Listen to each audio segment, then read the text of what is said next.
వాళ్ళ కథలు ముగియ కంటి కొసల అగ్నులెగయ కండ కండగా ఒళ్ళు నరక కసి కసిగా గొంతు కొరక మృత్యు వచ్చి కేకలిడగా ప్రళయ నాదం జగతి వినగా చుక్క చుక్కగా నెత్తు రోడ దిక్కులన్నీ నక్కి చూడ చిత్రహింస చేయుచుండ శత్రువులే మాసిపోవగా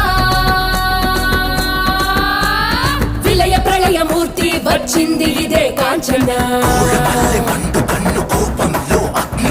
మరణ మృదంగమ్మై నేను చీల్చవచ్చే కాంచన